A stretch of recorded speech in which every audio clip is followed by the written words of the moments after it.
네, 이제 두 분이 들어오셨네요. 먼저 이번 주에는 음, 많이 보고가 되지 않고 수선아들에서도 한 사람, 그리고 장미홍 그룹에서 한 사람 보고가 되고 어, 그 내용을 가지고 한번 보도록 하겠습니다. 먼저 코자와 근사님의 보고 가운데 이번 보고의 예배의 주제는 행복의 보금자리, 행복의 보금자리라고 하는 주제로 이루어졌습니다. 네.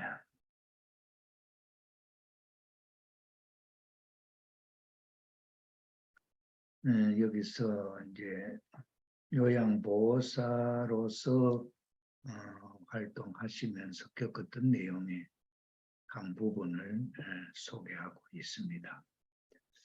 이 내용을 중심 삼고 천일국 시의 시대의 삶으로서 우리의 삶을 어떻게 더욱더 발전시켜서 우리의 생각이 하늘 부모님의 생각하고 맞닿아서 수수작용이 될 수 있는 그런 입장으로 가게 할 것이냐 하는 데 대한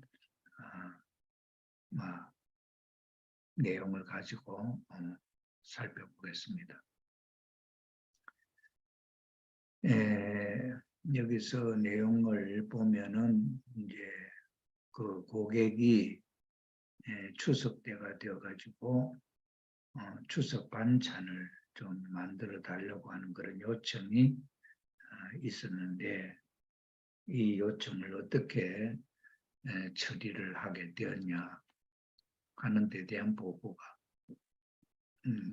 여기 올라와 있는데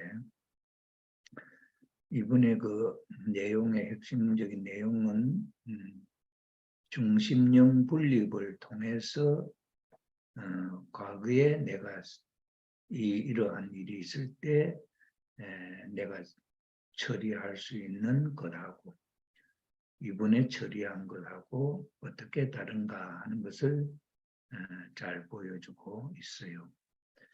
예전 같았으면 스스로 패닉에 빠지고 죄송해요, 죄송해요라고 말하면 또 실수를 해버린다. 그런데 중심 영분리 후에 내 자신의 정신 상태를 알아볼 수 있다. 죄송해요, 익숙하지 않았어요. 어머니, 원래 나는 어머니 몸이 아프셔서 어머니 위해서 음식에 도움하러 온 사람입니다. 가족 음식은 못 만들어 드려요. 라고 당당하게 말할 수 있었다. 상대방의 눈치를 보고 움직이지 않은 요양사가 되고 그 모습이 참 부모님의 마음으로 모시는 사람의 자세이기도 하다. 저를 깨닫게 해주신 하나님께 감사했다. 이거는 이제 그 규정대로 잘 처신을 확실하게 잘 하셨다. 먼저 보지. 요양보호사가 해야 하는 일이 있고 하지 않아야 하는 일이 있는데 참 고객이다 보면 또 마음이 여려서 뭐 이거 좀 또 해주기도 하고 이러다 보니까 전체적으로 마치 집을 뭐 하인처럼 아니면은 그게 집 돌보미처럼 이렇게 사용을 하려고 하는 그런 경향이 있지요. 그래서 여기는 참 원칙적으로 잘 대답을 하셔서 자기의 주장, 자기가 할 수 있는 권리를 잘 누리셨다 하는 입장이고 이런 면에 있어서 이렇게 할 수 있도록 깨닫게 해주셨다고 하늘 앞에 감사의 마음을 돌렸었다고 이렇게 표현을 했습니다. 시의 시대의 삶으로서 이제 또 이제 이렇게 이제 생각을 해볼 때에 이런 것을 어떻게 대하느냐 뭐 원칙적인 내용을 가지고 하는 게 제일 일단은 뭐 우리가 전체적인 삶을 봉사하는 게 아니고 또 이것은 비즈니스로서 해야 하는 일을 하고 있는 입장이기 때문에 순수한 봉사활동이라고 한다면은 또 뭐 해줄 수도 있죠. 그런데 이것은 일과 그 봉사의 구분이 져야 하는 내용이기 때문에 잘했다. 이렇게 일단 보겠습니다.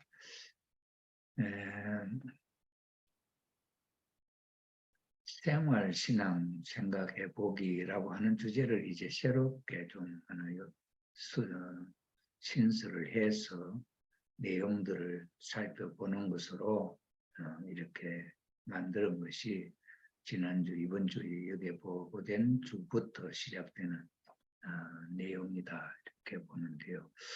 이것을 어떻게 활용을 하느냐, 또 이것이 어떻게 활용되어서 시의 시대에 우리의 삶이 도움이 될 것이냐 하는 문제로 생각을 해보면은 일단은 우리의 심정 자리가 마음의 자리가 마음이 움직이는 자리가 좀 더 원활해지고 좀 더 깊이가 있고 막 그렇게 해줄 수 있는 이 생활신앙으로 생활이 신앙적 기준에서의 생활이 신앙적 기준에서 벗어나지 않는다 하는 목적이겠죠. 그런데 생활 전체가 원리적이다. 신앙이란 말은 이제 원리적인 삶을 위한 생활 원리 이거죠. 생활 원리. 생활 원리로서 원리의 생활이 아니고 생활 원리 생활이라는 것은 원리를 가지고 내 생활을 거기에 맞추려고 하는 것이다. 이렇게 보고. 그 다음에 생활 원리라 하면은 생활하는 모든 내용이 원리에 벗어나지 않는다. 이런 입장에 있어서 더 내적이고 본질적이다. 이렇게 볼 수가 있겠죠. 주제가 사랑의 보금자리란 어디서 시작하는가? 그 다음에 부모의 사랑, 부부의 사랑, 자녀의 사랑, 출발점은 어디라고 생각하는가? 부모의 사랑은 어떻게 이루어진다고 생각하는가? 그 다음에 우리 가정의 행복의 보금자리는 이상적인가? 이렇게 해서 마지막 질문은 조금 이제 우리 그 이상적인 이 보금자리, 사랑의 보금자리에 대한 내용이 정립이 되었을 때 어떤 규정이 이제 이해가 충분히 되어졌을 때 그 원리, 원본, 원리적으로 제시하는 그 내용하고 창조 원리에서 소개하는 내용을 이제 원리로서 소개하는 것하고 그 원리를 생활에 적용해서 생활 원리로서 실천하는 것하고는 좀 다르겠죠. 실질적으로는 생활 원리라고 하는 것은 우리 생활에 이렇게 적용을 하는 것이다 하는 것으로 훈련을 해나가는 그런 입장이고 원리라 하면 원리가 원래 이렇다 하는 것으로 제시하는 그런 내용이기 때문에 천일국 시대에 있어서 우리의 삶은 이제 천일국 삶이기 때문에 천일국의 삶의 기본은 창조 원리적 삶이 되어야 된다 하는 것을 전제로 하고 그 창조 원리적 삶이 내 생활이 그런 창조 원리적 삶을 살고 있느냐 하는 데 대한 내용을 우리가 생각해 보는 입장이죠. 그런데 이번에 이제 주제가 사랑의 보금자리라고 하는 내용은 창조 원리에 있어서의 창조 목적, 사위기대를 중심 삼고 하늘 부모님의 창조 이상이 출발을 했다. 이렇게 보게 될 때에 그 사랑의 보금자리를 우리가 어떻게 이해를 하느냐 하는 것이 중요하다. 그런 면에 있어서 생각을 하고 질문을 던져본 거죠. 그래서 사랑의 보금자리란 어디서 시작하는가? 이거는 각자 정답이 모금답이 하나로 딱 굳어 있지는 않고 나름대로 생각하는 열린 답이다. 열린 질문에 대한 답이다. 이렇게 우리가 생각해 볼 수가 있겠죠. 그래서 사랑의 보금자리란 여기 이제 우리 고자옥 권사님은 에덴 동산에서 하나님이 아담 해와를 창조하시고 사랑하실 때부터 시작했다. 이 사랑의 보금자리 하나님이 시작한 그 출발점을 에덴 동산에서 하나님이 아담 해와를 중심 삼고 하나님 아버지, 하나님 부모고 아담 해와는 자녀로서 함께 사는 그 삶의 터전이 사랑의 보금자리다. 그렇게 생각을 하는 거죠. 그 다음에 부부의 사랑, 부모의 사랑, 부모의 사랑, 부부의 사랑, 자녀의 사랑의 출발점은 어디라고 생각하느냐. 이러한 질문을 내가 왜 던졌을까? 부부의 사랑, 부모의 사랑, 부부의 사랑, 자녀의 사랑의 출발점. 그 사랑의 출발점은 어디라고 하느냐? 사랑의 출발점은 하나님이 볼 때 있어서는 부모의 사랑이 출발점이지요. 하나님이 인간을 짓겠다 하는 그 내용은 부모님이 상대를 자녀로, 인간을 자녀로 생각하는 그런 입장에서의 사랑의 출발점이고, 그 출발점, 그 내용이 어떻게 시작돼서 이루어지느냐 하는 것을 보면은 부부의 사랑이죠. 부부의 사랑. 부부의 사랑을 통해서 일단 존재가 시작이 되고, 거기서 자녀가 태어나게 되고, 그 다음에 부모와 자녀의 관계라든지 이런 가정의 4대 신정권이 연결되게 되는 것이죠.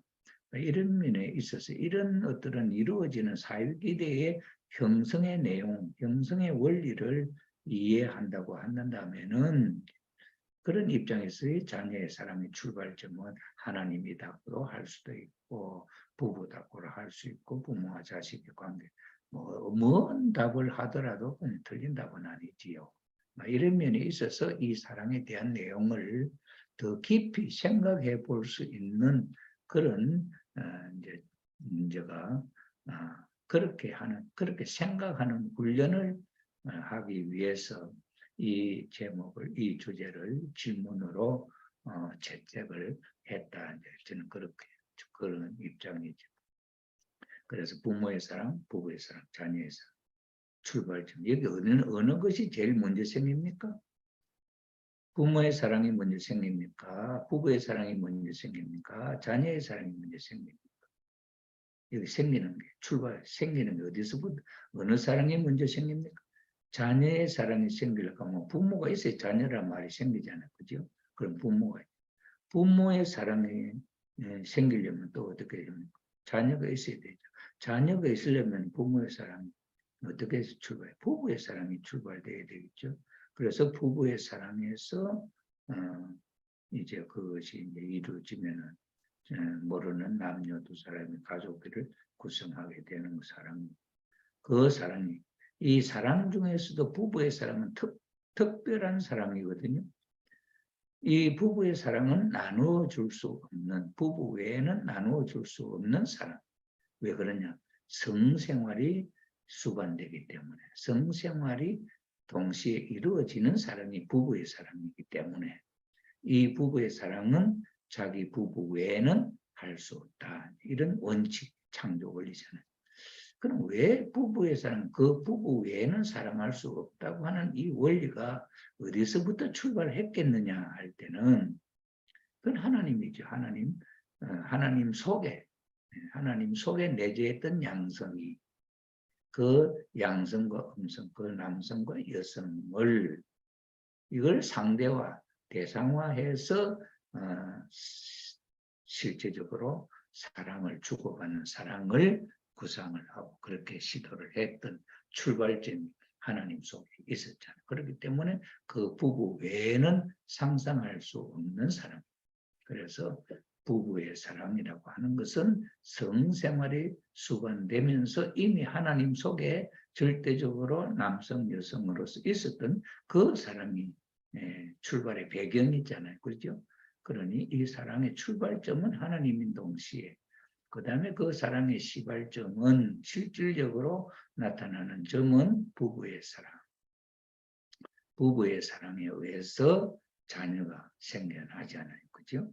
그렇기 때문에 자녀의 사랑이 출발점이다 할 수는 없잖아요. 그래, 부부의 사랑이 출발점이고 그것이 발전하면 자녀가 태어날 때 이제 부모가 자녀를 사랑하는 것은 이건 이제 자녀의 사랑. 그 다음에 부모의 사랑이라는 것은 자녀가 부모로부터 받는 사랑, 이제 부모의 사랑이잖아요, 그죠? 그렇기 때문에 이런 면에서 볼 때 사랑의 출발점은 그는 부부의 사랑이고 그 원인은 하나님이다. 그런 면에 있어서 하나님이다고 생각하는 사람. 그런 면에서 깊이 하나님으로부터 원인자로부터 출발이 되었다고 생각하는 입장에 있어서 하나님이다 하는 것도 맞지 않은 거죠. 그 다음에 부부의 사랑이다. 부부의 사랑을 통해서 일단 자녀가 생겨나고 자녀가 생겨나야 부모가 되니까 그 사랑의 출발점이 부부의 사랑이다도 맞지 않은 거죠. 이런 면에 있어서 부모와 부부의 이 관계의 이 내용은 하나님으로부터 시작된 출발점이 하나님이고 그 하나님이 부모이시고 그 부부의 사랑을 남녀로 내 속에 있던 성품을 분리시켜서 부부의 사랑으로 하려고 만들었던 의도가 거기에 들어있기 때문에 이 사랑의 출발점은 하나님의 창조 이상으로부터 시작이지만은 출발점은 부부의 사랑에서 시작이 된다. 그렇게 이해를 하면은 이 사랑의 출발점에 대한 내용을 잘 이해하고 있다. 이렇게 이제 볼 수가 있겠죠. 그래서 일과 같이 하나님께서 일과는 사랑의 보금자리. 일과 같이 하나님께서 창조하신 아담 해와를 바라보고 사랑하실 때부터 하나님이 아담 해와를 바라보시고 사랑할 때부터 생각한다. 그게 출발점입니다. 창조의 출발 동기는 사랑이다. 그리고 하나님께서 하나님 같은 모아의 사랑으로 자녀가 서로 사랑하는 모습을 보고 기뻐하셨을 것이다. 이렇게까지 마음에 일어나는 내용들을 속에 글로서 적었다 표현한다. 이것은 이제 더 이 내용에 대한 내용을 더 연장을 시키고 확대시킬 수도 있고 정리를 할 수도 있고 하는 그런 내용이죠. 그렇게 보고 그 다음에 부모의 사랑은 어떻게 이루어진다고 생각하는 이것도 이제 참 어려운 질문이죠. 그래서 이제 이 주부를 보고 우리 엠도 권사님이 부모의 사랑은 어떻게 이루어진다고 생각하는가에 대한 질문이 어려우니까 이건 어떤 의도냐고 질문을 했어요, 제가. 그래서 내가 이제 나름대로 이거는 정답이 있는 건 아니고 이렇게 사랑이 이루어진 지금까지 설명했던 부모의 사랑, 부부의 사랑, 자녀의 사랑 출발점 생각했던 이 내용을 가지고 부모의 사랑이 어떻게 나타나게 되느냐 하는 그 배경을 이 내용하고 이 내용은 거의 비슷한 내용이죠. 그래서 말만 바꿔본 거죠. 이건 왜 그러냐? 이 사회 우리가 생활하는 사회에서 말이 하나 이렇게 바꿔짐으로써 내용이 달라지느냐? 아니면 그 핵심적인 내용은 똑같느냐? 이런 것을 이해하는 것은 이 전제적인 핵심에 대한 내용을 바르게 이해하고 있다고 하는 데 대한 전제 조건이 되기 때문에 이렇게 질문을 바꾸어서 해본 것이죠. 부모의 사랑, 부부의 사랑, 자녀의 사랑의 출발점은 어디라고 하느냐 하는 내용하고 부모의 사랑은 어떻게 이루어진다고 생각하느냐. 이거는 펼쳐놓은 하나하나를 이렇게 설명을 하면서 이야기한 것이고 이 부모의 사랑은 어떻게 이루냐. 부모의 사랑이 이루어지려면 이러이러한 사람들이 필요하다. 그러니 이거 똑같은 내용이죠. 안과 밖이라 이렇게 볼 수 있다. 그래서 어떻게 어느 정도로 이해하느냐 하는 것을 제가 이제 발전을 시키고 생각하는 그 폭을 넓히고 깊이를 더하기 위해서 이 질문이 나오게 되었다 하는 것을 이해하면 좋겠죠. 종적으로 하늘 부모님의 삼사랑을 받은 아들, 딸이 있다. 그리고 성장하는 그 아들, 딸이 행적으로 각 가정을 대표한 남자가 된다. 자녀들이 성장해서 남편이 되고 아내가 된다 말이죠. 그 남녀가 천륜의 법도를 하나님의 창조 이상을 중심 삼고 부부가 된다. 그 부부가 하늘 부모님의 참사랑을 중심 삼고 하나가 되고 천지 사랑의 조화의 열매가 되는 자녀가 태어난다. 이거 뭐 이렇게 표현 잘 하는 거죠. 이렇게 생각을 펼쳐보고 그것을 정의해 본다고 하는 것이 대단히 유익하다. 그렇게 이해를 하죠. 그 다음에 우리 가정의 행복의 보금자리는 이상적인가? 문제가 있다면 어디라고 생각하나? 그럼 이 이제 행복의 보금자리의 원형을 알면은 우리가 지금 현재 이루고 있는 내 가정에 남편과 아내 문제, 자녀 문제, 부모 문제, 부모와 자녀 문제, 이 문제에 있어서의 수수자의 관계가 잘 원활하게 이루어지고 있느냐, 이루어지고 있다 한다면은 행복의 보금자리가 절대적으로 잘 이루어졌다 이렇게 할 수 있는 것이죠. 그래서 우리의 지금 현재 내가 하고 있는 부부의 사랑, 자녀의 사랑, 부모의 사랑, 형제의 사랑이라든 이 내용들이 그 원리 원본 틀을 놓고 어느 정도 잘 맞아지고 있느냐, 이게 영위되고 있느냐, 이루어지고 있느냐 하는 것을 분석해 볼 수 있는 거예요. 그래서 여기서 이런 분석이 가능하면은 이상가정을 만드는 데 있어서 그걸 조정을 해서 이상가정을 만드는 데 원활히 할 수 있다. 왜? 원리를 가지고 내 삶을 원리화시켜서 하늘의 그 본래의 그 모습의 삶을 맞추려고 하는 그런 능력이 있는 가정이 된다 이 말이에요. 이것을 이해하면은 우리 가정을 참 가정으로 하나님이 사랑하는 가정으로 만들 수 있다. 이것이 주 목적이다 이 말이에요. 그래서 이번에 이 주제는 대단히 참 심오한 우리 원리의 핵심적인 내용을 담고 있으면서도 기본적이고 이것은 필수적으로 우리 가정연합의 축복 가정들은 이해를 해야 되는 내용이다 하는 데 대한 이해가 되었으면 하고 이 문제가 제기되었습니다. 대부분 발표 보내온 분들은 거의가 그런 입장이 있어서 시작이 또 훈련이 되고 있다 하는 것을 볼 수 있는 그런 입장이다. 이렇게 평가를 저는 하게 되었습니다.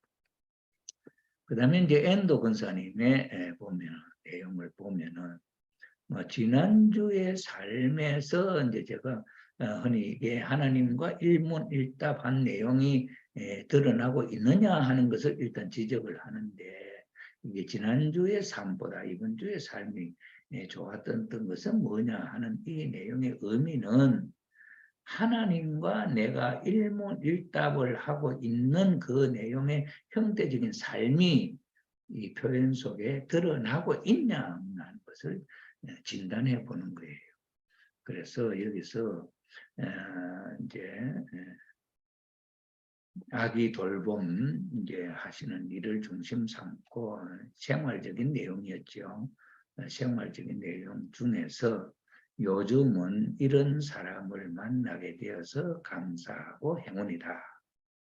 여기 아이 돌봄 이용 과정에 아기 엄마가 뭐든지 잘하고 능력도 있고 지금 아기 엄마가 자신감 넘쳐 보여요. 자기 집이니까 더 그럴 수도 있고 또 여유가 있으니까 이렇게 돌보미를 이용할 수도 있는 그런 입장에 있어서 좀 그렇게 생각할 수 있잖아요. 그죠? 넘쳐 보여서 부담스럽기도 하고 이거는 이제 일반적으로 느낄 수 있는 내용을 표현한 것이죠. 원래 그런 타입의 사람을 만나면 무의식적으로 열등감을 느껴왔었지만 이것이 일반적으로 보통 사람이 그렇게 느낄 수 있는 내용, 열등감이라 그 사람보다 내가 못하다 하는 감을 느낀다는 그런 입장이죠. 이런 입장을 느껴왔었지만 요즘은 지금 이제 엔도 권사님의 삶에 있어서 지난번과 지금 현재 요즘은 이런 사람을 만나게 되어서 감사하고 행운이다. 이 사람을 통해서 나도 이 사람의 좋은 점을 배우고 싶다고 긍정적으로 생각하게 되었다. 이게 이제 발전적이지 않습니까? 공자님 말씀에 이제 그런 이야기 있거든요. 세 사람이 이렇게 공자님 세 사람이 걸어가면은 전부 다 두 사람은 선생이다 이런 이야기예요. 왜 그러냐? 한 사람은 나쁜 사람이라면 나쁜 일을 한단 말이죠. 그게 눈에 보이잖아요. 그러면은 나는 저 사람이 하는 저런 일은 나쁘니까 저걸 보고 나는 저런 일은 안 해야 되겠다 하고 나에게 가르친다 이 말이죠. 그러니까 선생님. 또 한 사람은 착한 사람인데 이 사람은 뭐 참 잘하거든. 그러면은 나도 저 사람처럼 저렇게 해 나가 배워서 해야 되겠다 이러죠. 이게 이제 그 하나의 예잖아요. 그렇게 잘 하고 있는 그런 사람을 내가 만나서 배울 수 있는 그런 좋은 선생을 만나서 참 행운이다 이렇게 그 공자님의 그 말씀의 한 부분을 표현하는 내용이 그대로 되어 있지 않습니까? 그렇죠. 자, 그런 감사한 마음으로 일해서 평소에 이제 지금 삶이 바꿔지는 거죠. 그런 마음으로 일해서 그런지 우리 사이에 웃음이 많아진 것 같고 서로 이해하고 배려하는 마음이 더 커져서 마음도 편하다. 이게 긍정적 발전. 이는 원리적으로 그렇게 하면은 발전하게 돼 있는 것이 원리다. 이걸 이제 발견하는 거죠. 그러니까 내가 저 사람은 능력이 많고 나는 모자란 것 같다. 이렇게 해가지고 이게 소통이 안 되면은 이게 이제 관계 끊어지고 좀 이게 수수작용이 안 일어나지 않습니까? 그런데 나는 저 사람이 보니까 저건 참 잘하는구나. 저건 내가 배워야 되겠구나. 저런 좋은 사람을 만나게 된 인연이 내한테는 참 행운이다. 긍정적으로 생각하고 그것을 나와 함께 이렇게 수수작용 관계를 엮어나가서 그 마음을 트고 그렇게 될 수 있는 삶의 내 모습, 나의 마음의 씀씀이도 그 사람의 수준으로 닮아가고 있는 내용이기 때문에 두 사람이 이 수수작용의 대화가 잘 되는다. 그러니 그렇게 닮았다. 그렇게 되어졌다.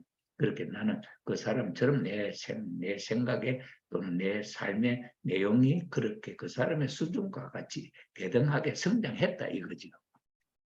이것이 긍정적 수수작용 결과 아닙니까? 아버님이 저희 옛날에 70년대 우리를 전도내에 보낼 때 이런 말을 했어요. 나가서 보면은 우리가 제일 못할 건 아니에요. 그러니까 그 마을에 제일 잘하는 사람을 일단 만난 그 사람을 형님으로 모셔라. 그 사람을 위해서 모셔라. 그러면은 그 사람이 잘하는 것이 나를 위해서 잘하는 것으로 결과가 되어진다. 이러네요. 그런데 그래서 잘하는 사람 만나면 아이 못하다. 나는 부족하다. 이러면 상대가 안 되지. 관계가 안 맺어지면 그 사람은 나는 나고 내가 성장할 수 있는 건 없지요. 그러니 여기에 우리 엔도 권사님 했던 이 내용의 수수작용 관계를 그런 형님으로 생각하고 동생으로 따라다니면 그 사람이 자기를 좋아하고 자기를 동생 형님처럼 이렇게 하고 하니까 마음이 열리잖아요.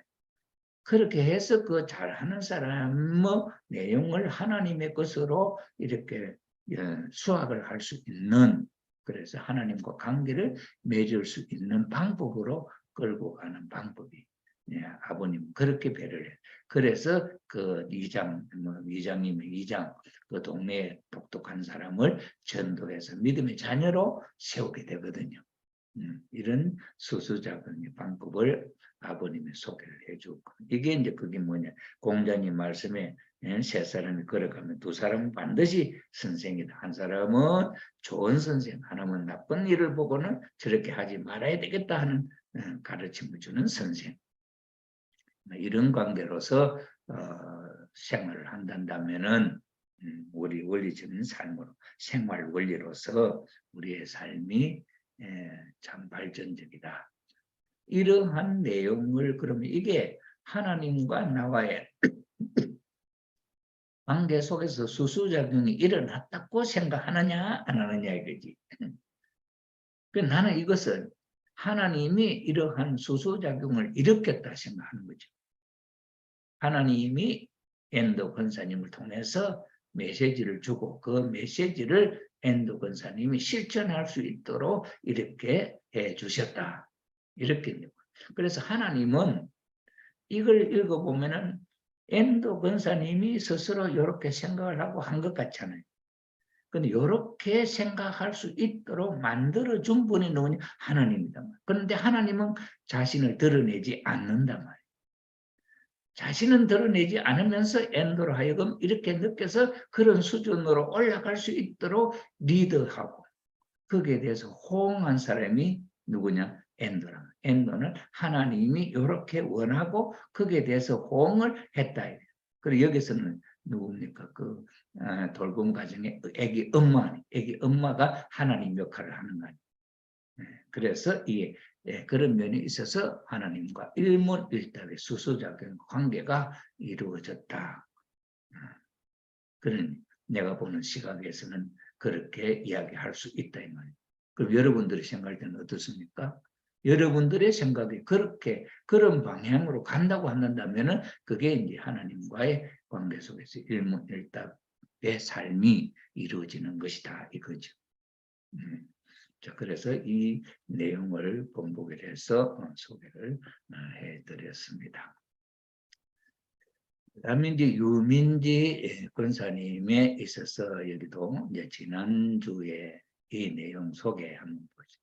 큰 아주버님의 가족들이 추석 때 못 오신다고 추석 때가 되면은 교통이 복잡하니까 미리 오셨다 이 말이죠. 그래서 못 오신다고 미리 우리 집에 오셨다. 그러니까 예를 들어서 이번에 며칠 27, 28, 29입니까? 그래 이렇게 추석 연휴를 한다면 27일 되면은 교통이 복잡할 거니까 27일 전에 26일이나 25일쯤에 오셨다 이 말이죠. 그래 미리 우리 집에 오셨다. 옛날에는 한국의 풍습에 옛날에는 친족분들이 모이면 저는 얘기를 듣고만 있었고 옛날에 시집 와서 오는 옛날에는 듣고만 있었고 한마디도 안 하고 어울리지 않고 있었다. 뭐 이렇게 될 수밖에 없는 것은 일단 말이 대화할 수 있는 말이 짧잖아요. 제가 페루에 성교 나가서 외국에서 살아보니까 그 환경에 살려고 그러면 대화할 수 있는 수준이 되면 일단 대화라고 하는 것은 그냥 간단한 인사도 대화잖아요. 인사밖에 모르면 그 다음 말을 이어가지 못하잖아요. 그래서 그 다음에 조금 말을 하고 조금 아는 것 갖고 또 대화를 할 수 있지만 깊은 대화는 못하잖아요. 그것이 여기 확 드러난다. 저는 그렇게 생각이 돼요.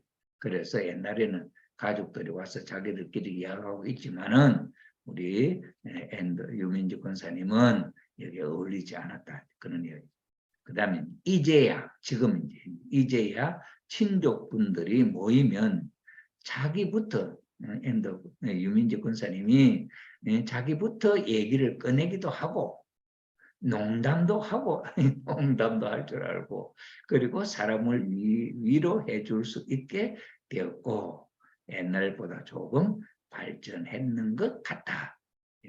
상당히 발전한 것이고 그 다음에 자신감도 생겼고 그 다음에 화동의 어떤 이제 그런 요소도 성장했고 참 잘했잖아요. 그 한국의 속담에 이런 시집 가면 벙어리 3년 소경 3년, 그 다음에 기머거리 3년, 소경이 있죠. 그 다음에 뭡니까?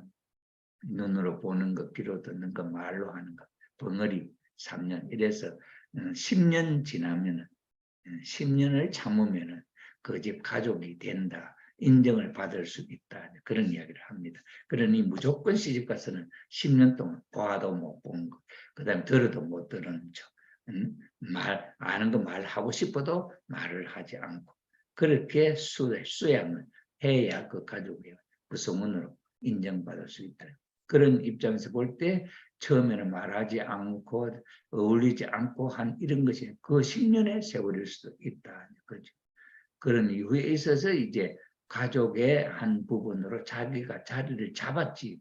그러니까 가족이 친족이 말을 하기도 하고 말에 호응도 하고 이런 일이 일어나는 이루어집니다. 참 발전적으로 우리 유민지 권사님이 한국에 시집 오셔서 그 시집에 잘 적용하고 며느리로서의 역할을 하고 있는 모습을 보여주는 것이죠. 그런데 친족분들이 모였을 때 제가 가끔 우리는 종종 메시아 사명이 있는데 친족분들 앞에서 과연 제가 종종 메시아로서 무슨 말을 할 수 있겠는가 생각할 때가 있다. 이번에도 그런 생각이 떠올랐지만 아직 남편을 복귀 못하고 있고 아무 말도 할 수 없는 것 같고 많은 노력을 해야 한다. 여기까지 이렇게 했는데 종종 메시아로서 어떤 특별한 말을 할 수 어떤 뭘 해야 된다. 이게 이렇게 생각하고 있는 입장이지 않습니까? 이건 하나님한테 물어봐요. 하나님, 내가 종종 메시아인데 지금 이제 친족들하고 농담도 할 수 있을 수준 되고 이런데 지금 내가 종종 메시아로서 무슨 말이 필요합니까? 아니면 뭐 어떤 것이 필요하냐? 이건 아닙니까? 이럴 때 종종 메시아라고 하는 말 자체가 필요한 거예요. 예. 그러면 종종 메시아라고 하는 말이 나는 종종 메시아 그럼 그 사람 알아듣지 못하는 말이거든요. 그러니 그런 입장에 있어서 종종 메시아라고 하는 말은 종족의 참부모란 말이거든. 그런데 그 사람들이 하지 못하는 참사랑의 내용을 보여주는 거죠. 그 다음에 참사랑의 내용을 그 사람들로 하여금 할 수 있도록 만들어주는 역할이 이게 종종 메시아의 역할이죠.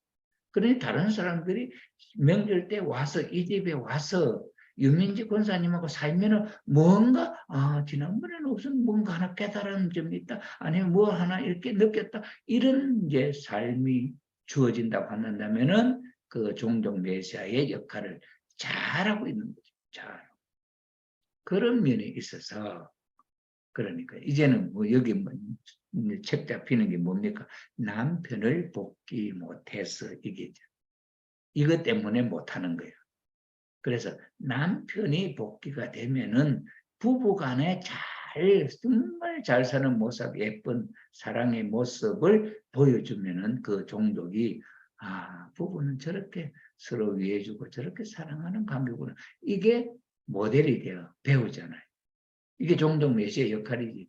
종족 메시아, 내가 종족 메시아다. 이래 갖고는 따르지도 않고 그게 도움이 하나도 안 되거든.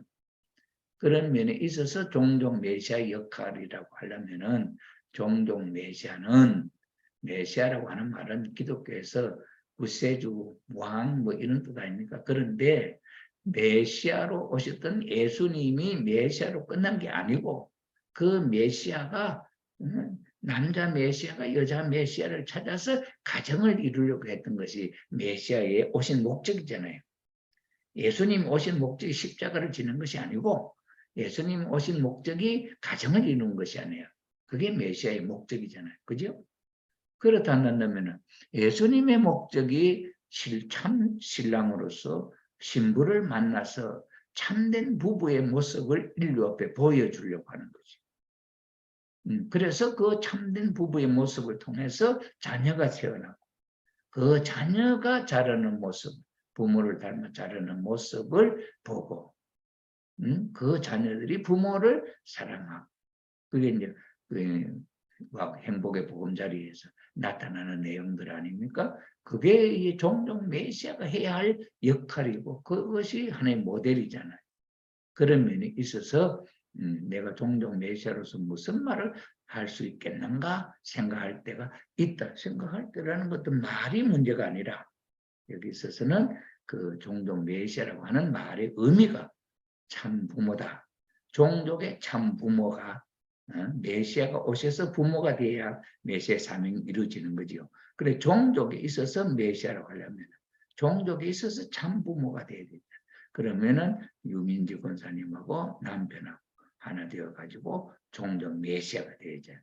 그죠? 그런 면에 있어서 남편을 복귀 못하고 남편 복귀에 대한 내용이 성결 문제다.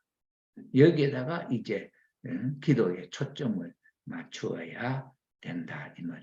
지금 여기까지 가족 간에서 농담도 할 정도가 되고 대화가 충분히 될 수 있는 이 외적인 환경은 되었는데 실질적으로 내적으로 이 남편을 이렇게 했던 그 실력을 가지고 남편을 어떻게 하늘 앞에 세우느냐 하는 것을 기도해서 이제 하나님으로부터 일문일답을 통해서 남편에게 어떻게 하라고 하는 그 가르침이 떠오를 더 오르도록.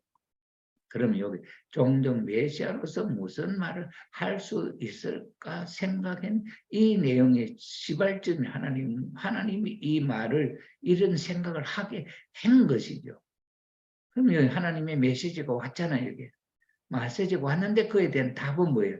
남편을 아직 복귀 못하고, 이것이 내가 하늘한테 고백하는 거죠.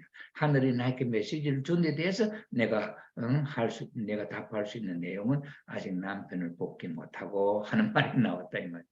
그러니 이것을 이제 어떻게 해야 될까 하고 궁리를 하는 거예요. 그러면은 이 가족들이 왔을 때 얘기를 꺼내기도 하고 농담도 하고 그 다음에 사람을 위로해 줄 수 있게 되었고, 이것을 남편에게 적용을 할 수 있도록 생각을 포커스를 바꿔야 됩니다.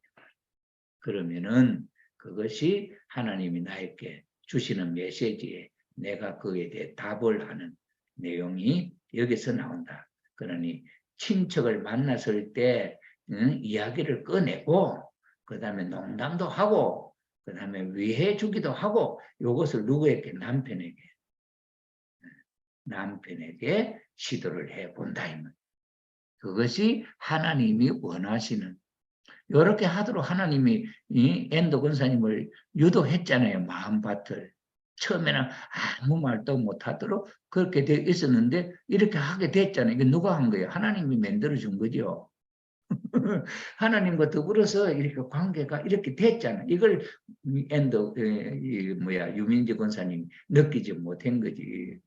그런데 시의 시대의 삶이라고 하나님이 우리를 어떻게 지도하느냐 하는 내용을 놓고 분석을 해볼 때 우리 유민지 권사님은 하나님과 이런 주고받는 대화 과정에 성장해서 이런 실적이 나왔다.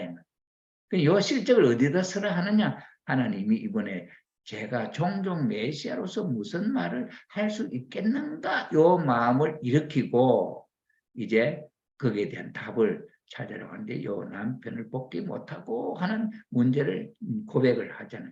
그때에 대한 답은 여기 나와 있잖아요. 이것을 가지고 생각을 해보라. 이게 이제 숙제를 하나님이 유민지 권사에게 주셨다. 이 말이죠. 이게 기도의 제목이고 이 내용을 가지고 하나님과 대화를 해보면은 또 좋은 아이디어가 떠올라서, 처음에는 아무 말도 못했지만 지금도 남편과 말하기는 서먹서먹 아무 말도 못하지만 교회 한번 갑니다 하는 말도 꺼내기 힘들지만 여기는 옛날에는 듣고만 있고 한마디도 안 했지만 이제는 친족하게 모이면 말을 꺼내기도 하고 위로해 주기도 하고 그 다음에는 농담도 하고 이런 수준으로 발전했잖아요. 이게 남편과 더불어서 할 수 있는 능력이 이미 예비돼 환경이 준비되어 있잖아요. 그러니 이걸 시도할 수 있죠. 여기에 대해서 하나님부터 기도하고 하나님이 내 마음을 어떻게 움직이느냐 발견을 해보는 거죠.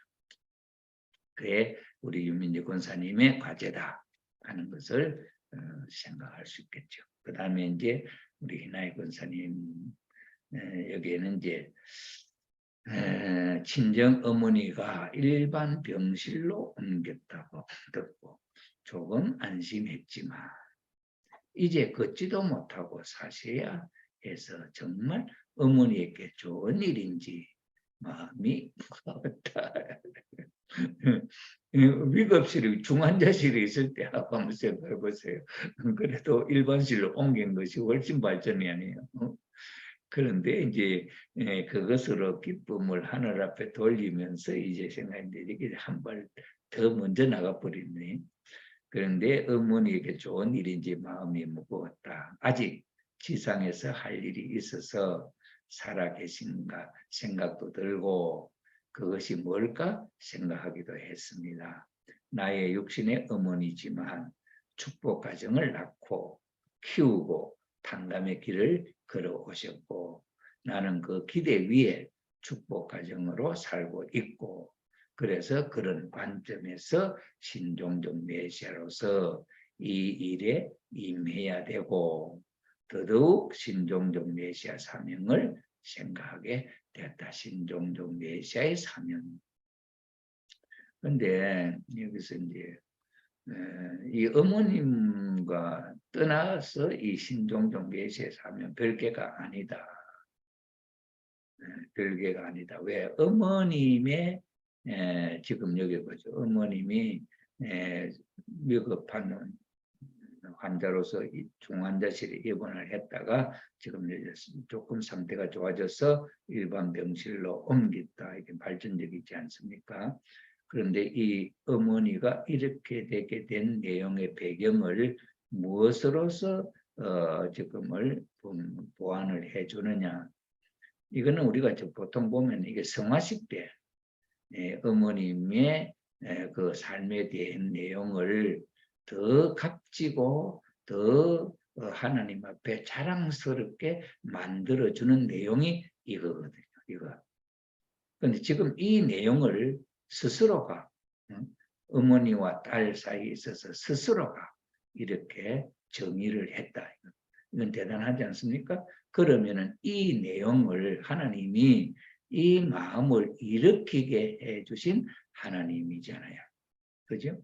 그럼 그 하나님의 마음이 이렇게 움직이도록, 그리고 축복을 받도록, 그 다음에 탕감의 길을 가도록, 이렇게 그 기대 위에 축복 가정으로 살고 있다. 누구와? 우리 김현년 집사님하고 우리 양마무라 이나이 권사님이 이런 축복 가정으로 살고 있다. 그래서 그런 관점에서 신종종 메시아로서 이 일에 힘해야 되고 더욱더 신종종 메시아 사명을 생각하게 됐다. 이 내용은 이제 더 발전적이죠. 이 내용을 통해서 내 결심이 그렇게 되면은 하나님은 이 어머니의 삶이 이제 일반 병실에 옮겨져서 사는 삶이 또 어떤 뭐 경비가 들어가는지 어떤 보호 조치가 또는 시스템이 있는지는 모르겠지만은 일단 우리 야마무라 권사님이 어머니에게 가서 기도하고 만나서 돕는 그 영향력에 의해서 일반 병실로 옮겨졌고 이만큼 상태가 좋아졌다 이 말이죠. 그 다음에 이렇게 좋아진 상태를 두고 그 다음에는 내가 신종종 메시아로서 어머님의 뜻을 받들어서 이렇게 해야 되겠다 하는 각오가 있다. 이럴 때 이제 하나님은 이 어머니에 대해서 어떻게 해주실 것이냐에 대한 보답은 있겠지요. 하나님이. 자, 그래서 이 어머니에 대한 일에 얽매여서 신종종 메시아의 사명을 잊어버리고 그쪽으로 쏠리려고 하는 마음이 아니지 않냐. 이게 성숙된 마음이다. 이렇게 이제 볼 수가 있죠. 하나님의 역사가 이제 어떻게 일어나냐 우리가 관찰해 볼 수 있겠죠. 이 우리 야마무라 권사님이 어떻게 생각을 하고 어떻게 살고 어떻게 활동을 하느냐에 따라서 이 결과는 달라진다. 그렇죠. 또 이제 며칠 뒤에 한번 다녀오려고 하는 마음을 갖고 계신다고 하는데 이제 또 그 문제 달라지겠죠. 어쨌든 내가 어떤 단계로 이 문제를 갖고 기준을 세우고 가느냐에 따라서 달라질 수 있다. 하는 것으로 예측해 볼 수 있는 내용이 아닐까 이렇게 생각을 합니다.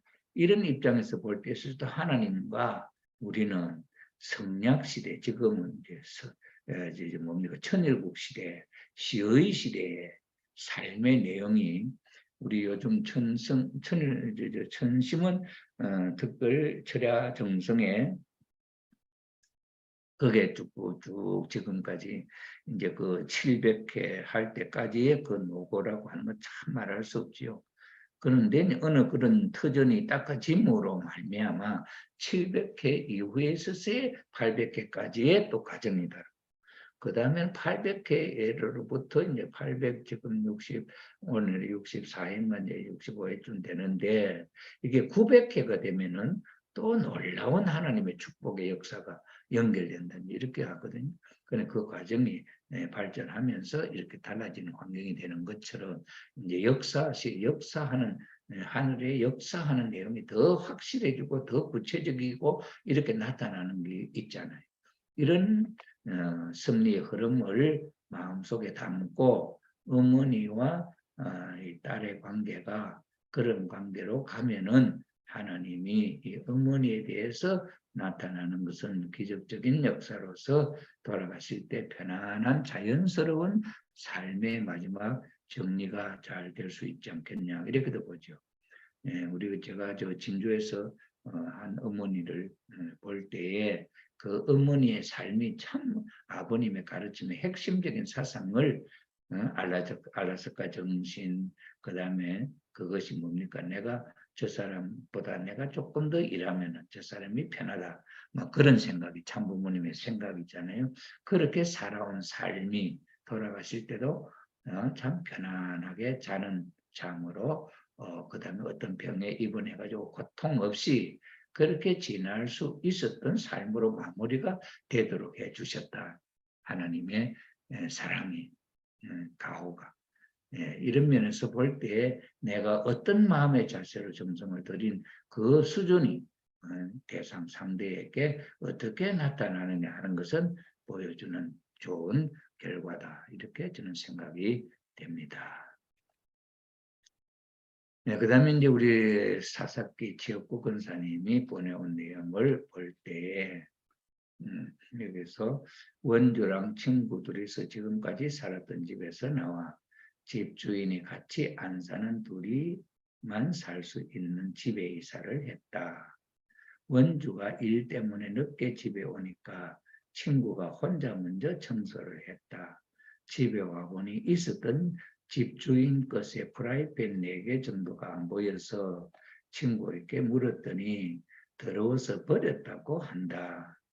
집주인의 허락도 없이 마음대로 버린 것에 대해 원주도 집주인도 당황했고 집주인은 화가 나는 것 같다고 한다.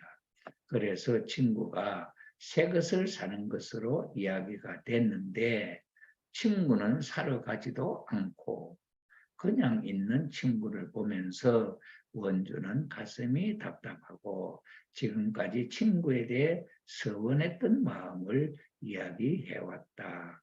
이야기를 들으면서 나도 마음이 아프고 잠도 못 자고 우울해지는 것 같다. 원주가 행복하게 살고 있으면 나의 마음도 행복하고 슬플 때는 나도 슬플 것 같다. 하나님도 같은 마음인 것 같다고 느꼈고 하나님을 슬프게 하지 말아야 하고 하루하루 즐겁게 살 수 있게 노력해야겠다고 생각했다.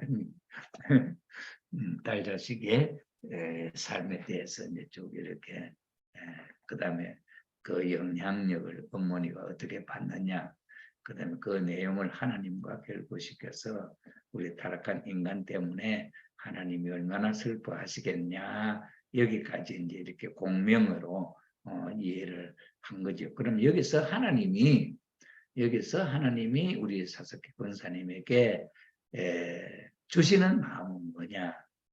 그 다음에는 어떻게 답이 나오기를 하나님이 원하실까? 이렇게 이제 생각을 해보면은 원리적으로 어떻게 하면 발전적으로 이 문제가 해결될까?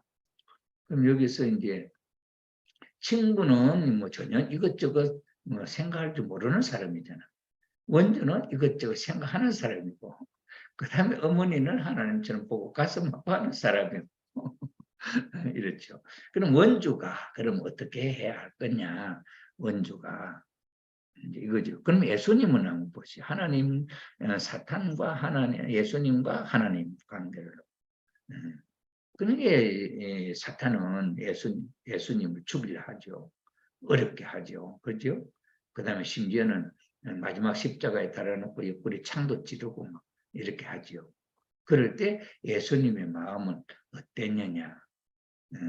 이 사건이 더 지나면서 더 행복한 사건이 아니고 더 고통을 주는 사건으로 발전해 가지 않습니까? 예수님이 모진 채찍을 맞으면서 그 다음에는 십자가를 메고 그 산으로 올라가는 길이라도 그 비틀거리면 못 올라가니까 대신 누구를 시켜서 메고 올라가서 그 다음에 그 십자가에 못을 박힐 못을 박혀서 큰 십자가가 세워질 때 그 고통 말할 수 없죠. 참 그 고통 정말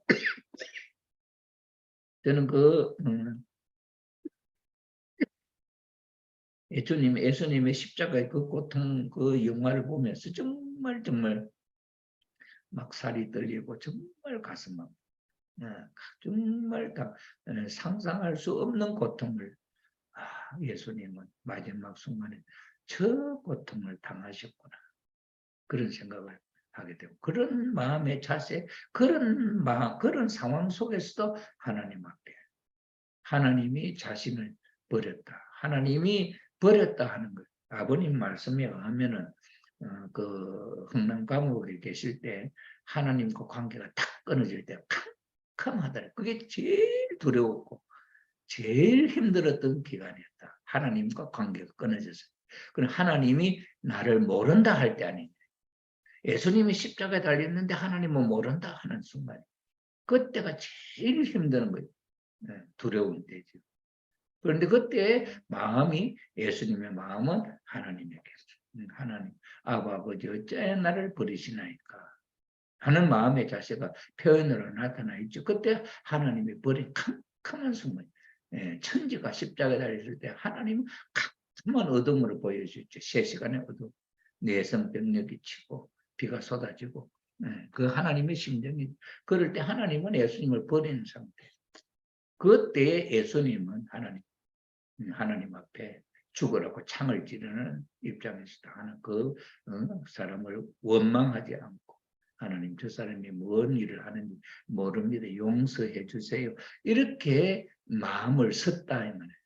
그럴 때 예수님은 하나님이 그 십자가에서 부활시키는 역사를 하실 수가 있다. 이거죠. 이게 원조의 마음이 지금은 친구가 물건을 다 버렸는데 그 주인이 볼 때는 친구하고 원조하고는 똑같지 않아요. 가인아벨이지. 가인아벨은 타락한 아담 하나 똑같잖아요. 하나잖아요.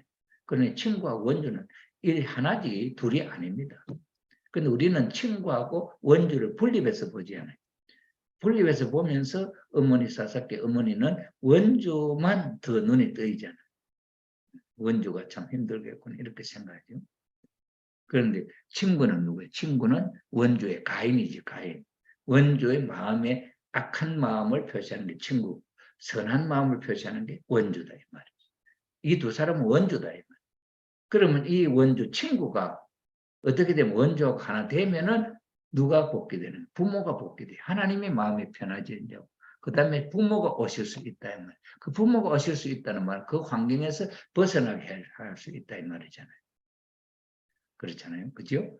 그럼 메시아가 와서 우리를 지옥에서 건져주시잖아요. 그렇죠? 이런 상황을 우리가 원리적으로 생각해 볼 때에 그럼 원주가 뭘 해야 될 거냐? 원주가 이 프라이팬도 사고 이 모든 것을 친구를 대신해서 하는 거예요. 그럼 원주가 힘들겠지? 힘든 것을 기쁘게 감당할 수 있는 원주가 된다면 그런 성장하는 거죠. 이러한 입장에서 우리가 생각해 볼 수 있는데 그럼 어머니가 그렇게 말을 할 수 있을까? 원주에게 야 원주야 네가 사다 놔라. 그래서 그 친구 하지 못하는 것을 그렇게 해서 그 친구가 너로 말미암아 그게 같이 사는 것이 행복할 수 있도록 만들어줘 봐라. 그렇게 힌트를 그렇게 가이드를 한다면은 원주가 그렇게 힘들지만은 또 뭐 한 반발 아니면은 무엇만 하는 말을 또는 반대하는 말을 할 수 있을는지 모르지. 그렇지만은 원주가 만약에 그렇게 한다면은 누가 기뻐할 거냐? 이 집주인이 원주로 말미암아 그 친구를 용서한다. 이래 되지. 이래 돼 가지고 그 친구를 함께 원주와 같이 생각할 수 있는 주인의 마음, 집 주인의 마음이 될 수 있다. 이것이 발전적인, 이게 원리적인 좀 그 원주로 말미암아 그 행복의 기운이 파급되는 거죠. 이런 입장에서 생각해 볼 수 있다. 이런 면에서 여러 가지로 지금 제가 생각한 예수님에 대한 그 이야기, 이런 면에 있어서 친구와 원주와 그 다음에 주인, 집주인과 그 다음에 우리 서석기 권사님의 마음을 읽을 때 여기는 집주인은 누굴까? 그 다음에 이 원주하고 친구, 원주하고 친구 관계가 그 집주인에서 볼 때는 어떨까? 그럴 때 집주인이 보는 건 사탄이, 그 다음에 사사기 권사님 보는 것은 하나님이 보겠죠. 그럼 여기서 이제 만약에 이 집주인의 마음이 상하게 되면 친구로 말미암아 상해 있잖아요. 그럼 이 상한 마음을 회복시킬 수 있는 오직 한 존재는 원주밖에 없잖아요. 원주는 자기가 하지 않았지 친구가 했잖아요. 그죠? 근데 친구가 내가 새 거를 사다 놓으면 되지 제시를 했잖아요. 그 방법. 근데 친구는 돈이 없어. 아니면 친구는 할 생각이 없어. 왜? 그런 생각을 하는 사람이 아니에요. 왜? 가인은 그런 생각을 하는 사람이 아니에요. 아벨은 그런 생각을 하는 사람이고. 그러니까 원주로 말미암아 친구가 감동이 될 때까지는 이게 에서가 뭡니까 야곱을 죽이려고 나와다가 나중에 야곱이가 선물을 보내는 거 받고 하다가 죽이고 싶었던 마음이 변해가지고 사랑하는 마음이 생겼잖아요.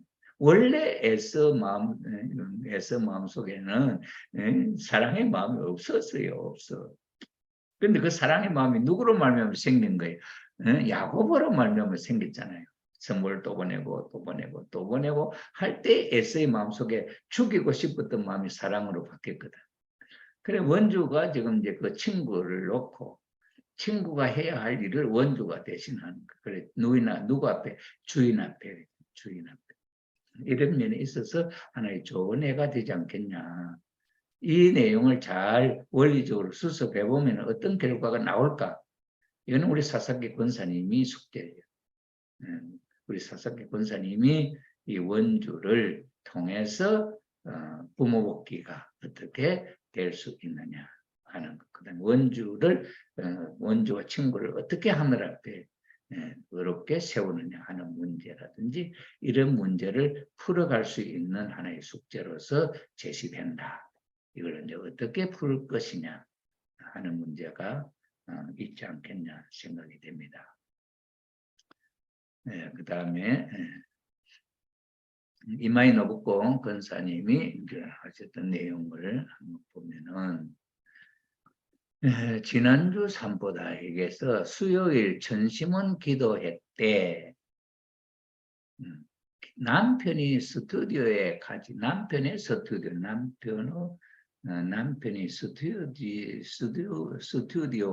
가지 않아도 된다고 하셔서 남편이 그러니까 이제 원래는 이제 수요일 날 남편 스튜디오에 가서 도와줘야 되는데 남편이 스튜디오에 어디 안 와도 된다고 해서 전심원 기도에 수요일 전심원 기도에 그 교회에 갈 수 있어서 갈 수 있게 됐다. 하나님 인도해 주시는 것 같아서 정말 감사했습니다. 청평에 직접 가지 못해서 전심원 기도실이 있다는 것을 참 어머님의 사랑을 느낄 수 있는 곳인 것 같습니다. 이게 한 사건. 여기서 하나님의 일문일답의 내용을 읽을 수 있냐. 여기서 하나님과 우리 이마희 권사님의 일문일답, 하나님이 인도하시고 그 내용을 읽고 그럴 수 있는 내용이 있냐 이거죠. 수요일 전심은 기도회 때 수요일 전심은 기도회 때 누가 이마희 권사님은 참석하고 싶은 마음이 있는 거잖아요. 그죠? 수요일 전심은 기도회 때 근데 기도하고 싶은데 근데 남편이 스튜디오에 안 와도 된다 이렇게 다 이야기를 해줬단 말이에요.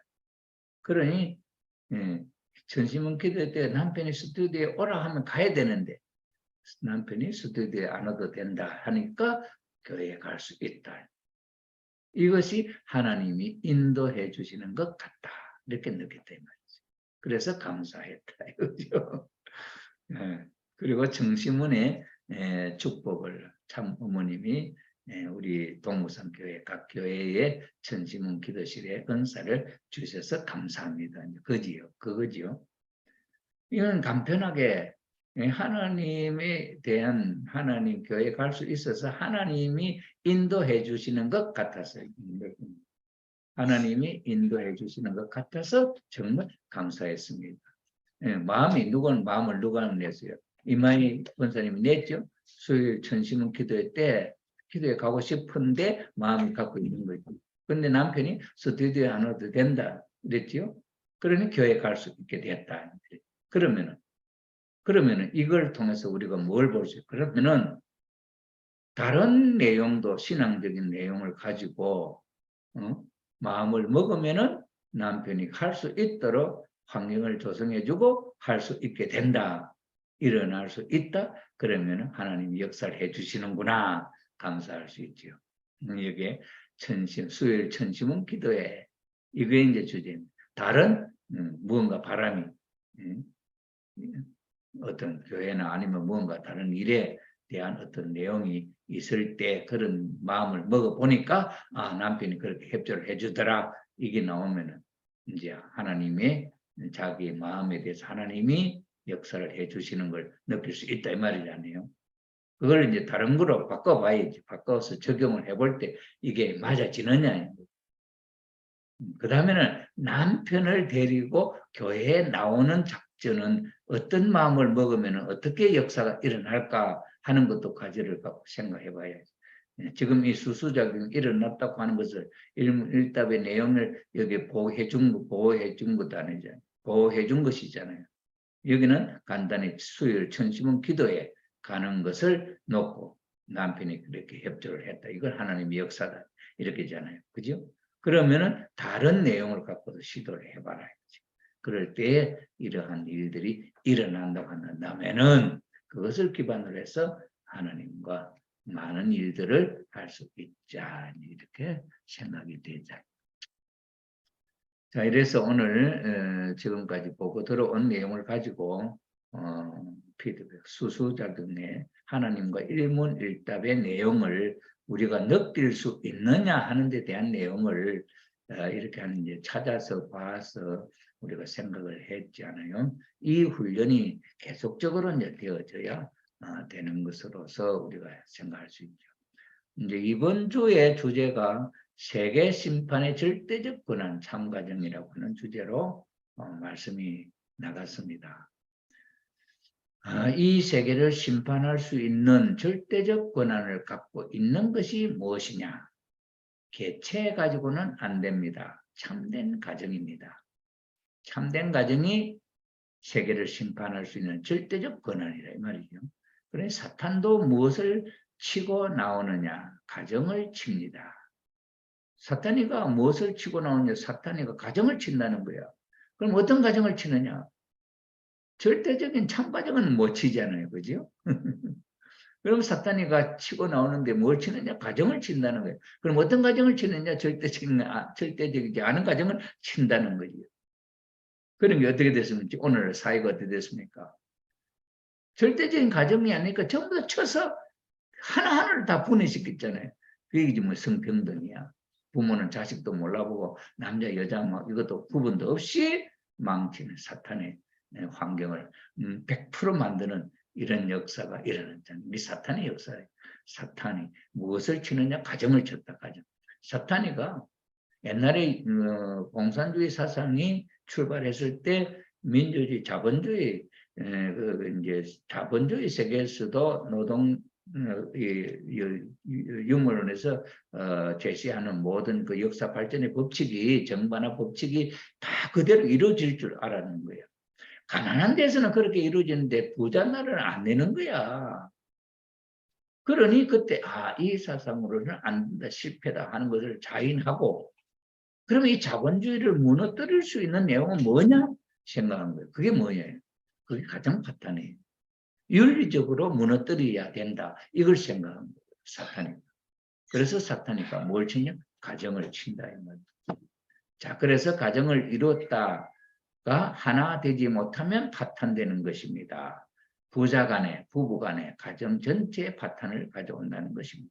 그러니까 이게 뭐냐? 행복의 보금자는 하나님을 중심 삼고 부모, 부부, 자녀 아닙니까? 사랑이 아닙니까? 이것이 하나님을 중심 삼고 참 가정이 되면은 사탄이 못 치는데, 이게 참 가정이 안 되면 친단 말이에요. 친다고. 이게 사탄이가 지금 한다는 말 아닙니까? 그래, 부자 간에 부부 간에 가정 전체에 파탄을 가져온다는 겁니다. 그리고 가정을 이뤘다가 파탄된 사람의 상처는 영원히 아물지 못합니다. 그래서 가정에 이혼해 보세요. 그 이혼한 부부는 내 마음이 상처가 없어지지 않지. 아무리 그 사람을 위로해도 소용없는 일입니다. 사랑하는 사람이 죽으면 왜 슬프냐? 사랑하는 사람이 죽으면 그것을 적극적으로 느끼게 되는데, 그것은 이 우주에 가득 차 있는 초인적인 우주의 힘이, 만유 원력이 작용으로 인해서입니다. 그런데 사랑하는 사람이 죽으면 그 힘이 나에게서 떠나게 됩니다. 그리고 떠난 결과를 적극적으로 느끼게 되는 것이 외로움입니다. 이거는 수수작용, 이 법은 부부 상상을 지켜주는 법이에요. 만유 원력. 그래서 부부가 사랑하도록 이게 옹호하는 거예요. 그래, 부부가 한쪽에 기울이고, 이 부부가 이 관계 깨어졌잖아요. 그러면 이 우주의 힘은 자동적으로 여기서 떠나버리니까 어떻습니까? 이걸 보호해주는 것이 없으니까 외로움을 느끼고 슬픔을 느끼는 거죠. 이 말씀의 핵심입니다. 사탄이가 치는 것은 뭐냐, 이런 입장이죠. 이 핵심적인 내용을 갖고 생활신앙 생각해 보기. 생활신학 생각해 보기는 뭡니까? 생활원리 생각해 보기거든. 그러면 우리가 원리적으로 어떻게 하면은 세계심판의 절대적 권한 참가정이라는 주제를 가지고 이제 생각해 보는 거죠. 첫째, 심판의 절대적 권한 참가정이란 어떻게 이해되냐? 이게 질문이죠. 그 다음에 사탄이 칠 수 있는 것은 어떤 것이라고 이해되나? 가정 파탄의 불행을 설명할 수 있는가? 우주의 공법, 우주의 힘의 작용은 무엇을 지켜주는가? 이건 상상을 지켜준다 그랬죠. 네. 그럼 이 내용을 갖고 생각해 볼 수 있는 많은 생각할 수 있죠. 심판의 절대적 권한은 참가정이다. 참가정이 절대적 이 세상의 모든 것을 다 심판할 수 있단 말이에요. 예수님 오셔서 불신만 한다겠는데 불신만은 한 흔적 있냐 하는 게 뭐로 이야기합니까? 말씀을 던졌다. 말씀 심판에 대해. 그럼 말씀은 무슨 심판이? 하나님의 말씀이죠. 그 말씀 뭡니까? 창조 이상이죠. 창조 이상은 뭡니까? 창조 목적이죠. 창조 목적은 뭡니까? 사회기대죠. 개인적 사회기대, 가정적 사회기대. 그 가정적 사회기대는 뭡니까? 부모의 사랑, 부부의 사랑, 자녀의 사랑, 형제의 사랑의 4대 심정권이잖아요. 그게 참 가정이잖아요. 그러니 심판의 절대적 권한은 참 가정이라는 것은 그것 가지고 심판하는 거야. 이 세상에. 그게 맞나 안 맞나? 그러면 심판을 안 받으려면 뭐예요? 어떻게 돼요? 그걸 만들어야 되잖아요, 우리가. 그 축복 가정을 뭘 만들려 합니까? 그 하나님의 절대적 참 가정을 우리가 만들려 하는 거죠. 이게 안 만들면 사탄이가 친단 말이에요, 사탄이가. 그러니 우리가 신앙을 하고 있는 우리 가정에 부부가 참 가정이 축복 가정인데 그 참 가정을 못 만들면 어떻게 돼요? 애들을 쳐서 사회적으로 나가게 하고 부부간에 쳐서 남편이 세상 사람과 같이 생활하게 만들고 막 이렇게 막 치는 것이 사탄이가 막 역사를 한다는 말이잖아요. 근데 어떻게 이것을 우리가 그 사탄에 치는 것으로부터 분립을 하고 보호할 수 있느냐? 사탄이가 칠 수 있는 것은 어떤 것이냐? 참된 가정, 절대 가정이 참 가정이 아닐 때 치는 거잖아요. 그죠? 그 다음에 가정 파탄의 불행을 설명할 수 있는가? 가정 파탄의 불행. 그 뭐냐? 부모와 자녀의 파탄, 부부 간의 파탄, 형제 간의 파탄, 부모와 자식 간의 파탄. 이게 불행이잖아요. 이 불행은 참 설명할 수 없습니다. 당한 사람은 정말 이건 말 못할 가슴 아픈 사연들이죠. 가정 파탄의 불행. 제일 불행한 가정 파탄의 불행입니다. 이게 죄의 벌이잖아요. 아담이 자기의 사랑한 상대를 잃어버리는 것, 종한테 뺏기면 이게 얼마나 가슴 아픈 거예요. 하나님이 사랑하는 자녀를 잃어버리는 건 얼마나 가슴 아픈 내용이에요. 정말 가슴 아픈 내용이잖아요. 자, 이런 내용을 중심 삼고 이번 주에 주제가 세계 심판의 절대적 고난 참가정이라 하는 주제를 가지고 여기 간단하게 주어진 내용이지만은 우리의 삶을 돌아보는 한 주일이 되었으면 좋겠다. 자, 이런 내용을 가지고 한번 생각해 보면은 많은 생각을 할 수 있는 내용이 있지 않겠냐 이렇게 생각이 됩니다. 오늘 저녁에는 네 분이 돌아오셨는데 뭐 여러 사정이 있겠지요.